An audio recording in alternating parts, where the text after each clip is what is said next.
ସେଇପଟେ ଯିବୁ ନାହିଁ। ଆରେ ମୁଁ କାହିଁକି କାହାକୁ ଡରିବି?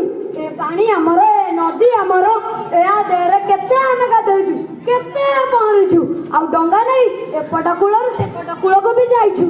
ହେଲେ କ'ଣ ମୁଁ ଆଜି ଶୁଣିଛି ସେ ଫିରିଙ୍ଗି ଦଳ ମାନେ ଆସୁଛନ୍ତି, ଆଉ ଲୋକଙ୍କ ଉପରେ ଜୁଲୁମ ଦଉଛନ୍ତି, ଆଉ ମାରି ମାରି ତାଙ୍କ ପିଠି ଫଟାଇ ଦଉଛନ୍ତି।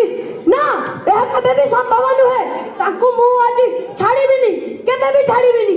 ତାଙ୍କୁ ମୁଁ ଆଜି ଗୋଟେ ପାନୁଟେ ଦେବାକୁ, ତାଙ୍କୁ ମୁଁ ଆଜି ଗୋଟେ ପାନୁଟେ ଦେବି।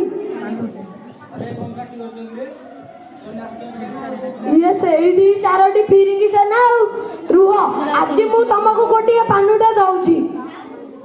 ମତେ ଡଙ୍ଗା ନେଇ ଯିବାକୁ ଡାକୁଛନ୍ତି। ରୁହରେ ପୁଅ, ଆଜି ତମକୁ ଗୋଟେ ପାନୁଟେ ଦଉଛି। ଆଉ ଆରେ କିଏ ତମେ? କିଏ? କ'ଣ ପାଇଁ ଡାକୁଛ? ମୋ ନାଁ ପଚାରୁଛ? ମୋ ନାଁ ବାଜିଆ, ବାଜି ରାଉତ।